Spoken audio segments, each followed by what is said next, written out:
lo que nosotros tenemos que comprender, y eso es lo que nos muestra el devenir de los debates teológicos a lo largo de los siglos, es que la sola razón no es suficiente. Es decir, pensar como los hombres no es suficiente para acoger la buena noticia, acoger el evangelio y que el reino crezca en nosotros y entre nosotros. Y de alguna manera, esa visión que rompe entre la fe y la razón, empieza con la Reforma Protestante y que se consolida en la Revolución Francesa y va a dar origen a toda la multitud de ideologías que conocemos, pero que también desde antiguo aparecía, no por el lado de la razón, sino por el lado de la fe, con distintas formas de herejías, que en estos últimos días, cuando hablamos de nacer de nuevo, y veíamos que la sola razón puede llevar a una fe, diríamos, con desviaciones gnósticas, es decir, creer que la fe es puro conocimiento intelectual, o a estas otras desviaciones voluntaristas, que son estas herejías pelagianas, que siguen teniendo actualidad y se van, diríamos, reciclando y actualizando a lo largo de la historia de la Iglesia, y que ya aparecían, no con esos nombres, pero como problemas también en el camino de fe del pueblo de la Primera Alianza. Y entonces, cuando nosotros proponemos, o cuando, mejor dicho, recordamos el anuncio inicial con el que Jesucristo empieza su vida pública, anunciando el reino, al cabo de los años no simplemente podemos quedarnos en el anuncio inicial, sino ver también cómo el ser humano, herido por el pecado, es capaz de distorsionar y de malinterpretar una serie de enseñanzas, y que justamente se pusieron de manifiesto con esa visión, entre comillas, liberal, promovida por la llamada Reforma Protestante Luterana, que promueven, entre comillas, el libre examen, la sola escritura, la negación de la tradición, como criterio para la interpretación de la Sagrada Escritura, y que desconocen que primero hubo la tradición y luego los textos escritos. Y además nos hace recordar el Papa Emérito en su obra que estamos señalando, Jesús de Nazaret, en este caso específicamente en el capítulo 3, que es el Evangelio del Reino, como consecuencia de este proceso de secularización que se agudizó a partir de la Revolución Francesa, se va a producir las consecuencias del liberalismo en la llamada teología liberal protestante, que justamente va a tratar de diferenciar en esta visión de Jesucristo sí, Iglesia no, a la Iglesia como algo que no es, diríamos, parte del Evangelio, sino es la consecuencia, entre comillas, de esta visión imperial del mundo que asume la Iglesia, supuestamente a partir de Constantino, y que se encarnará posteriormente, entre comillas, en los modelos de monarquías absolutas, de monarcas cristianos, que van a dar origen a la cristiandad. Y claro, al presente conviene diferenciar cristianismo de cristiandad y anuncio del reino de cristiandad y de modelos, diríamos, políticos, para poder comprender en su más alto significado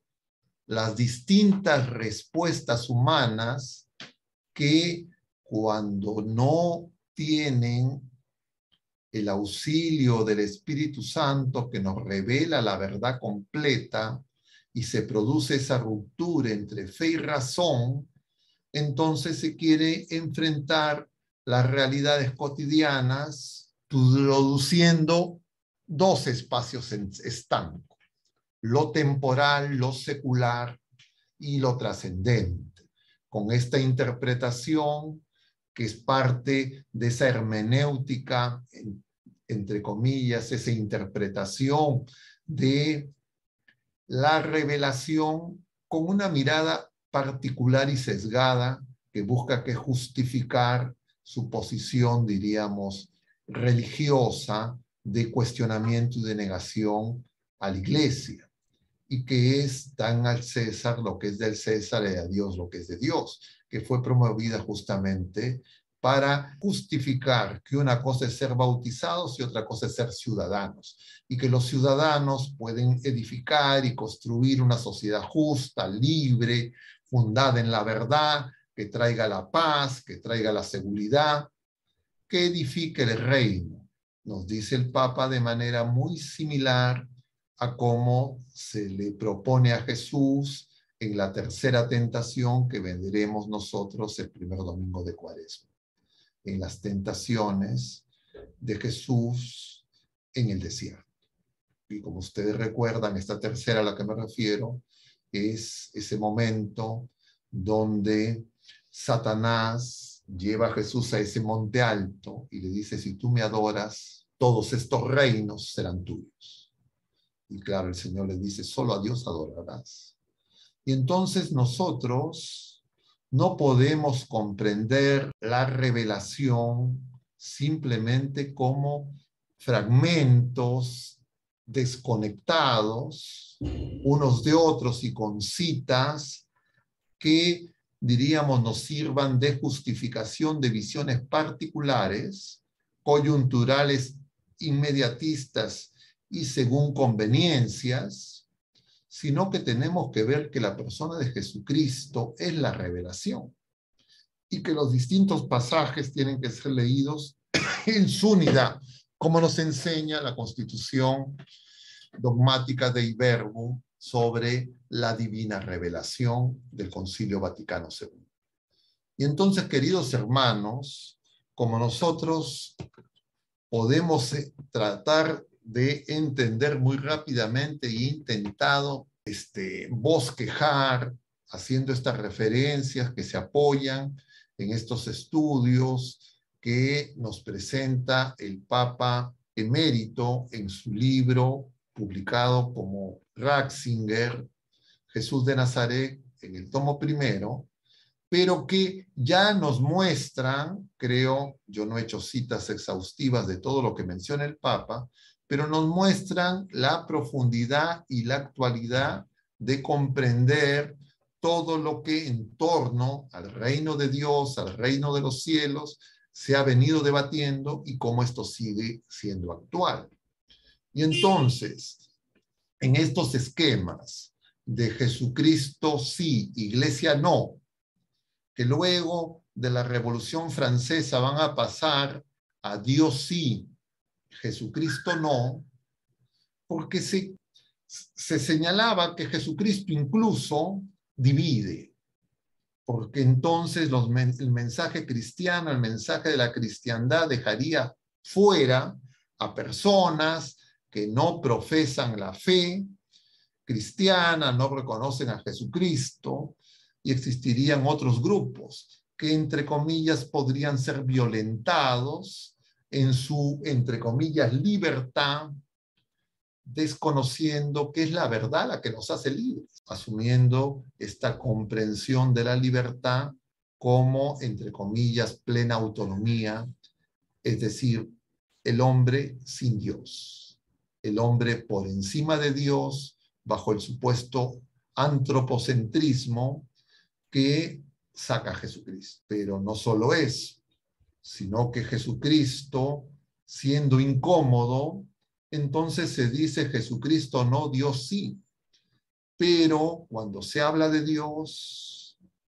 ya Jesucristo pasa a ser uno más. Entonces Jesucristo no es Dios. Porque si dicen Jesucristo no, Dios sí, pero Jesucristo es Dios y hombre verdadero. Entonces, cuando yo digo Jesucristo no, Dios sí, lo que estoy haciendo es quitándole a Jesucristo lo que es revelado de ser Dios y hombre verdadero, y lo hago un hombre más, un sabio, un maestro, un profeta, pero no el modelo del hombre nuevo, el nuevo Adán, no es Jesucristo nuestro Salvador, y entonces de esa manera se podría tener, entre comillas, un diálogo con las otras confesiones religiosas para edificar este reino de justicia, de paz, de seguridad, de bienestar temporal, pero en realidad ese reino que se edificaría ya no sería el de Dios, porque justamente dejaría a Dios fuera y dejaría a Jesucristo y al Espíritu Santo, y entonces esto sería simplemente obra humana. Pero la comprensión de qué es la libertad, de qué es la paz, de qué es la seguridad, ya que caerían en interpretaciones que de alguna manera retoman esta visión, diríamos, pesimista que Schopenhauer y Nietzsche instalaron y que niegan la verdad. Porque para Nietzsche la verdad es, diríamos, la mentira que es aceptada por la mayoría. No hay verdad y por eso Dios ha muerto. Entonces no hay Dios. Y entonces solamente las criaturas humanas estamos expuestas a las visiones de la realidad que proponen todos estos, entre comillas, constructores de relatos, donde esos relatos y los medios por los cuales se transmiten esos relatos finalmente nos llevan a que el medio es el mensaje. Pero nosotros sabemos que Jesucristo no es un simple mensajero, que Jesucristo no es un enviado más. Jesucristo es el Hijo de Dios encarnado. Y Él es la verdad. Entonces la verdad no es simplemente una noción intelectual. La verdad no es solamente un precepto moral. La verdad es una persona. Y es esa persona la que nos hace libres. Y si es que nosotros sacamos a Jesucristo, no vivimos en la verdad, no encontramos la verdad, no vamos a tener un discernimiento para poder proponer una moral que nos permita diferenciar el bien y el mal, y por supuesto tampoco podremos ser libres. Y entonces caeremos en las esclavitudes de este mundo dominado por el príncipe de este mundo, y por eso es que esto requiere de nosotros en este tiempo de tanta confusión que dediquemos algunos